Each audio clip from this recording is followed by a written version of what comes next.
Have you ever considered investing in Africa? When thinking about potential countries, does Namibia come to mind? In this video, my colleagues Karolina, Steven, Javid, Rocio, and I, Annie, will delve into Namibia, an emerging market with unique characteristics that make it an engaging prospect for your company. To give you a little idea on how the video will be structured, we will explain the profile of the country, the political and socio-economic framework, the process of starting a business in Namibia, some laws and regulations that should be taken into account, as well as the taxes, also the status model, and last but not least, the business etiquette and some cross-cultural aspects regarding the country. So first, to talk about Namibia, we should locate it geographically. Namibia is in the southwestern part of Africa and is surrounded by Angola, Zambia, Zimbabwe, Botswana, and South Africa. The president is Nchu Ngang and the prime minister is Sahara Kungongelawa Madilla. According to the language spoken in the country, the official one is English, but Afrikaans and German are also used frequently. The currency of the country is the Namibian dollar, which 19.95 Namibian dollars equal to €1. It has 2,604,172 inhabitants and the GDP per capita is 4,358.14 United States dollars. There are some countries working in Namibia. Some of them are agriculture, fishing, mining, and tourism. The flag has a bunch of symbolic meanings. The sun reflects life and energy. The gold color is in honor of warmth and Namib desert. Blue is showing the Namibian sky, the Atlantic Ocean, and rain and water. Red means local people's heroism and determination to build equality. White is related to peace and unity. Green shows the importance of vegetation and agriculture in the country. The political situation of Namibia hasn't been stable as it can be nowadays. The country is colonized by Germany in the late 19th century. At this time, Namibia was known as the Dutch Southwest Africa. The colonial rules were marked by strong policies, forced displacement and extermination of indigenous communities. The most significant story was the Herero and Namas genocide, two main groups of people in Namibia that happened from 1904 to 1908. Just following the defeat of Germany after the World War I, they retired the power from Namibia. At this time, the country was independent financially, but then became a few times dependent from South Africa, a bigger economic country at this time, led by the Netherlands. From the 60s, things started to change by the beginning of the liberation movement by the Namibian people. After 30 years of conflict and a peace accord signed between the two sides, on the 21st March 1990, Namibia gained the independence from South Africa and started to lead the country by themselves, after more than 100 years of dependence. Sam Nujoma, the leader of the resistance at this time, became the first Namibia president. Nowadays, Namibia is completely independent. Their organization in the government is structured by three branches. So the first one is the executive. It's composed by the president, the vice president, and his minister. The president has the power to appoint the members, the executive part, called the cabinet. Their role is to administrate the whole country and making decisions over the various departments of Namibia. The next one is the legislature. Namibia has a parliament composed by two parts, also called bicameral.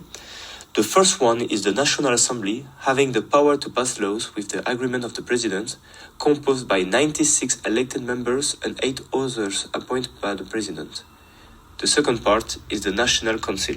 They have Euro bills passed by the National Assembly and propose recommendations for legislations of concert to the lower chamber. This part is composed by 42 members. And the last one, the judiciary one. This branch is independent from the others and had the power in Namibian justice system. It is composed by the Supreme Court, the biggest one, and followed by the High Court and the lower courts. Going to the next topic, which is socioeconomics, I will describe in more details education and occupation in this country. Level of population in Namibia is low compared to the area, and more than 60% of all inhabitants are urban, and that changed really fast because 20 years ago 70% of whole population was rural. Education in Namibia starts when kids are 7 and they go to primary school. When they are 17, they go to the lower secondary and upper secondary school, and they finish school at the age of 18. Government spends around 20% of the national budget on the educational sector, but despite those money, there's still some issues and challenges, for example with English, but also with untrained teachers. But the good part is that unemployment is decreasing every year in Namibia. A lot of sectors like tourism is developing, so a lot of new workplaces are being created. Also, Project Green Jobs creates a significant number of new jobs. Project fights with the environmental pollution, but also helps society with unemployment. And as you can see on the chart below, unemployment is getting lower. For laws and regulations, I prepared the most important things that you need to familiarize yourself with, but later we'll describe them with more details. Besides registering your business and getting licenses or permissions if your sector requires it, it's also really important to get a knowledge about hiring people. For example, about minimum wage, which is 9 Namibian dollars, what is equal 50 cents, but also about contracts or working hours. Also, manager of Namibian Investor Services told us more about this. So as a country, we have our own legislation around various things, and one of those is around taxes as well. So we've got an income tax act. We also have a, value added tax act as well. So for normal employees, whether you are a Namibian or whether you are a foreigner, we do have personal tax, and our tax regime is a what we call a residence based, oh no, a source based.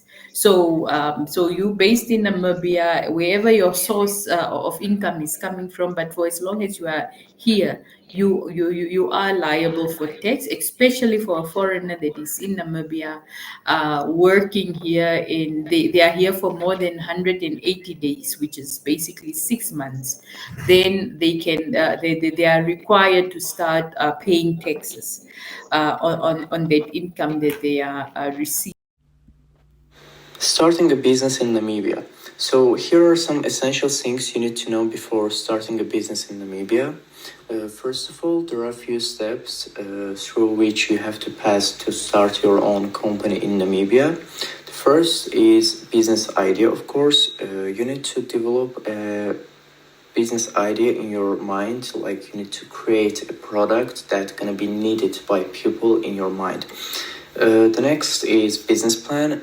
So you have to create a business plan through which you're gonna pass to start your company, like what you're gonna do, how you're gonna do, and this kind of stuff. Business location, one of the most important ones. You have to choose an appropriate location for your company. So it should be appropriate to your product. So if for example, if your product is more about agricultural part, it can be one place, and if your product is more about services, it can be another place. So try to choose an appropriate one. Capital investment. So capital investment, you have to determine the startup capital needed for your business. You can take the money from your own savings or get a loan, or you can search for investors, explore partnerships or secure investments from potential investors. The next is legal essentials. So what's the legal essentials? The legal essentials are permits and licenses needed for your company. And the last one, company types. So you need to choose the suitable company type for your product. So there are 4 company types, as you can see. Sole proprietorship, easy and less expensive to set up, but you are personally responsible for all debts and obligations in your company. Partnership, share responsibilities and costs with one or more business partners, but also you share the company profits as well. Limited liability company combines the limited liability benefits of a corporation with the tax efficiency and flexibility of a partnership. And the last one, a corporation, it's separate legal entity able to sell stocks to raise the capital, but subject to double taxation and strict regulations. For the beginners in business, the most suitable one here is limited liability company. The next, you can ask me how much money is needed to start a business in Namibia.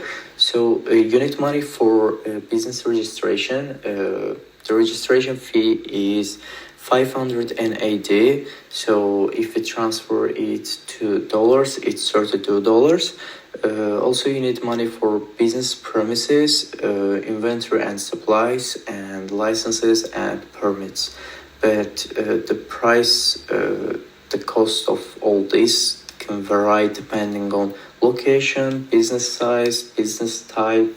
So there is no exact cost. The next and the last is how to register a business in Namibia.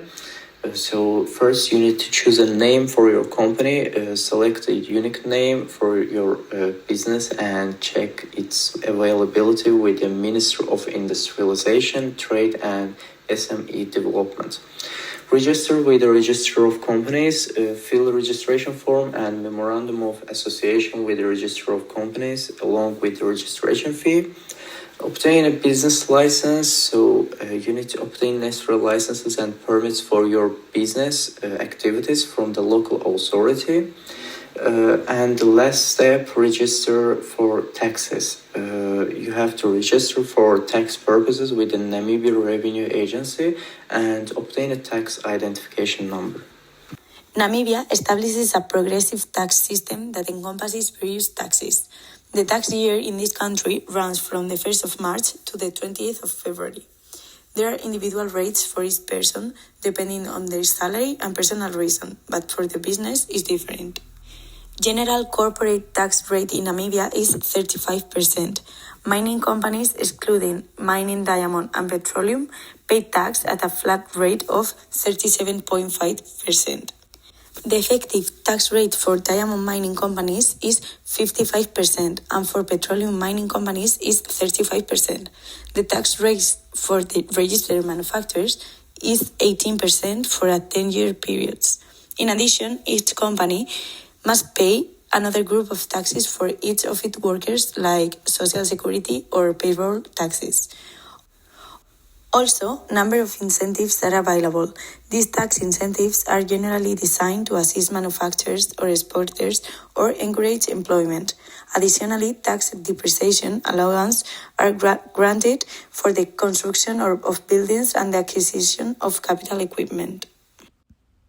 To negotiate a business deal, a meeting is very important. For this, you should choose a date between mid-January and the beginning of December to go to Namibia. Business hours are similar to the ones in Europe, so any meeting between 8 a.m. and 1 p.m. will be welcome. Now, despite the fact that Africans are usually late, as a foreigner, this doesn't apply for you, so be punctual. Cards can be exchanged at any moment of the meeting, but make sure that this must be in English. As it is the official language, there won't be any misunderstanding. If you are willing to bring any present or small detail, the advice is that it shouldn't be anything really big or neither really expensive. Any corporate, stationery or local souvenir, it's perfect. After the meeting, to keep in touch, both email and phone calls are welcome. The important thing is to show initiative to keep up with the business that you were planning. If you don't receive any answers to the emails, don't hesitate to call them. They won't see it as an offense. Regarding some cross-cultural aspects related to the country, in Namibia's business culture, it's important to show respect for authority. This means using formal titles, being polite and following local customs. Even though English is the official language, many Namibians also speak local languages like Herero and Nama. To avoid misunderstandings, it's a good idea to have a local interpreter when necessary. Namibia also values community and family more than individual success. This influences business, where decisions are often made together, and building relationships is a top priority. That would be everything for this video. Thank you for listening to us, and ta-ta! Ta-ta!